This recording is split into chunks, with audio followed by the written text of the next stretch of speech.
നമ്മുടെ യുവജനങ്ങളുടെ ഒരു പങ്കാളിത്തം അല്ലെങ്കിൽ യുവജനങ്ങൾ കടന്നു വരണമെന്ന് ഇന്നത്തെ ജനത തീരുമാനിച്ചു എന്നുള്ളതിന്റെ റിസൾട്ടാണ് ഇന്ന് ഇവിടെ നമ്മൾ കണ്ടിരിക്കുക. കാരണം നമ്മുടെ യുവജനങ്ങൾ പങ്കെടുത്ത മുഴുവൻ സീറ്റിലും ആ യുവജനങ്ങൾ നല്ല ഭൂരിപക്ഷത്തോടെ വിജയിച്ചു എന്നുള്ളത് തന്നെയാണ് പ്രത്യേകമായിട്ട് പറയേണ്ടത്. നമുക്കറിയാം, ഈ ന്യൂനപക്ഷങ്ങളോടുള്ള പ്രത്യേകമായിട്ടുള്ള അവഗണന ഇവിടെ തിരിച്ച് അറിയുവാൻ സാധിച്ചു, നമുക്ക് അറിയാൻ സാധിക്കുന്നുണ്ട്. JB കോശി കമ്മീഷന്റെ റിപ്പോർട്ടുകൾ പൂഴ്ത്തിവെക്കുകയും ന്യൂനപക്ഷങ്ങളുള്ള അവഗണനയും നമുക്ക് ഇവിടെ പ്രതിഫലിച്ചു എന്നുള്ളത് എടുത്തു പറയേണ്ട ഒരു കാര്യം തന്നെയാണ്. അതേപോലെ ഏറ്റവും പ്രധാനപ്പെട്ട ഒരു കാര്യം എന്ന് പറയുന്നത് തന്നെ യുവജനങ്ങൾ എവിടെ മത്സരിച്ചോ അത് ജനങ്ങൾ ഏറ്റെടുത്തു. ഇത് മുന്നോട്ട് വരുന്ന നിയമസഭാ പാർലമെന്റ് ഇലക്ഷനിൽ വരെ ഈ യുവജനങ്ങൾക്ക് കൂടുതൽ പങ്കാളിത്തത്തോടെ ഊർജ്ജത്തോടെ മത്സരിക്കുവാനുള്ള ഒരു പ്രവണത സൃഷ്ടിക്കപ്പെട്ടു എന്നുള്ളതും കൂടെ ഇവിടെ കാണാൻ സാധിക്കും. ഈ SMIM-ന്റെ ഭാരവാഹികളൊക്കെ ഉണ്ടായിരുന്ന മത്സരത്തിൽ അവരുടെയൊക്കെ എങ്ങനെയാണ്, അവരുടെയൊക്കെ ഫലങ്ങളൊക്കെ എങ്ങനെയാണ്? തീർച്ചയായിട്ടും പാലായിലും ഇടുക്കിയിലും മറ്റ് രൂപതകളിലൊക്കെ ആയിട്ട് SMIM-ന്റെ ഭാരവാഹികളും എല്ലാം മത്സരിക്കുകയുണ്ടായി. അവരെല്ലാം വൻ ഭൂരിപക്ഷത്തോടു കൂടിയാണ് വിജയിച്ചിരിക്കുക. അത് ജില്ലാ, ബ്ലോക്ക്, വാർഡ് തലത്തിൽ അവർ മത്സരിച്ചു.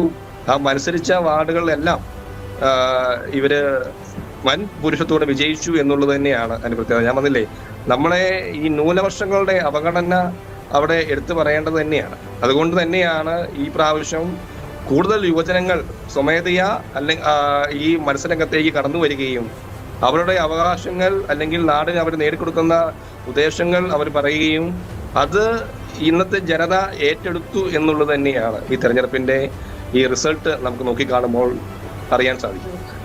അപ്പോൾ ഒരിക്കലും SMIM പോലുള്ളൊരു സംഘടന ഒരിക്കലും യുവജനങ്ങളെ രാഷ്ട്രീയത്തിൽ നിന്ന് വിലക്കുന്നില്ല എന്നല്ലേ ഇതിൽ നിന്ന് മനസ്സിലാക്കേണ്ടത്?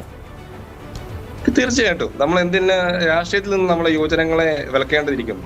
നമ്മുടെ യുവജനങ്ങൾ ഇന്നത്തെ കാലഘട്ടത്തിൽ കടന്നു വരേണ്ടതും അത് ഇന്നത്തെ ഭരണ സംസ്കൃതിയെ പിടിച്ചു നിർത്തേണ്ട ഒരു മെയിൻ ഘടകമായിട്ട് തന്നെയാണ് യുവജനങ്ങൾ കടന്നു വരേണ്ട ആവശ്യം. അതുകൊണ്ട് നമ്മുടെ യുവജനങ്ങളെ ഏത് മേഖലയിലേക്കാണെങ്കിലും പിടിച്ചു നിർത്തേണ്ട ഒരു സാഹചര്യം നിലവിലില്ല. അപ്പോൾ തീർച്ചയായിട്ടും ഒത്തിരി നന്ദി അലക്സ്, ഈ ഒരു അവസരത്തിൽ ഞങ്ങളോട് സംസാരിച്ചതിന്. ഒരു കാര്യം കൂടി അലക്സ്, ഈ പ്രാവശ്യം ഇടുക്കി ജില്ലയിലെ ഒരു തെരഞ്ഞെടുപ്പിന്റെ അവലോകനം നടത്തിക്കൊണ്ടിരിക്കുകയായിരുന്നു. ഇടുക്കി ജില്ലയിലെ തെരഞ്ഞെടുപ്പിന്റെ ആ ഒരു ഇപ്പോഴത്തെ ട്രെൻഡ് അല്ലെങ്കിൽ ആ ഒരു മുന്നേറ്റത്തെ എങ്ങനെയാണ് കാണുന്നത്? രാഷ്ട്രീയ പാർട്ടികളിൽ എനിക്ക് തോന്നുന്നു ഇടുക്കി ജില്ലയിൽ ഭൂരിപക്ഷം ഒന്ന് മാറി മറഞ്ഞ ഒരു സ്ഥിതിവിശേഷത്തിലൂടെ കടന്നു പോയിരിക്കുക. അവിടെയും ഈ യുവജനങ്ങളുടെ പങ്കാളിത്തമുള്ള വാർഡുകളിൽ അത് ഇപ്പൊ ജില്ലാ പഞ്ചായത്തിലാണെങ്കിലും ബ്ലോക്ക് പഞ്ചായത്തിലാണെങ്കിലും വാർഡിലാണെങ്കിലും മത്സരിച്ച ഈ യുവജനങ്ങളെല്ലാം വിജയിച്ചു കണ്ടു. അത് കഴിഞ്ഞ വർഷത്തെ ഭൂരിപക്ഷത്തെക്കാളും വൻ ഭൂരിപക്ഷത്തോടു കൂടി, ഇരട്ടി ഭൂരിപക്ഷത്തോടു കൂടി ആ യുവജനങ്ങൾ വിജയിച്ചു കാണുന്നു എന്നുള്ളത് ഒരു ഊർജ്ജം നൽകുന്ന അല്ലെങ്കിൽ ഒരു പ്രതീക്ഷ നൽകുന്ന ഒരു കാര്യം കൂടിയാണ്. എന്തുകൊണ്ടായിരിക്കും ഇപ്പോൾ UDF നമുക്കറിയാം, നിങ്ങൾ ഇടുക്കിയിൽ പലപ്പോഴും KCYM ആയിക്കോട്ടെ അല്ലെങ്കിൽ MCYM ആയിക്കോട്ടെ, നിങ്ങൾ AKCC ആയിരിക്കോട്ടെ, പലപ്പോഴും അവിടുത്തെ ഈ വന്യജീവി ആക്രമണവുമായി ബന്ധപ്പെട്ടും കർഷക സമരങ്ങളുമായി ബന്ധപ്പെട്ടൊക്കെ ഒരുപാട് നിങ്ങൾ മുന്നിലുണ്ടായിരുന്നു. അത്തരത്തിൽ ആ ഒരു ആവശ്യങ്ങൾ എല്ലാം സർക്കാരിൻ്റെ ഒരു നിഷേധ മനോഭാവമാണോ ഇത്തരത്തിലൊരു റിസൾട്ടിലേക്ക് എത്തിച്ചതുണ്ടാവാം?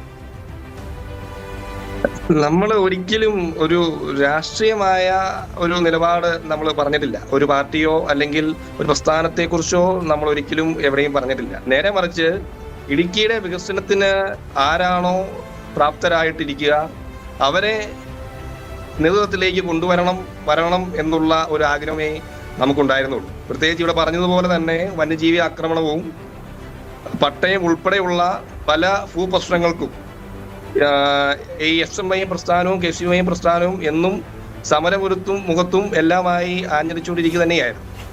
അതുകൊണ്ട് തന്നെ ഈ ഒരു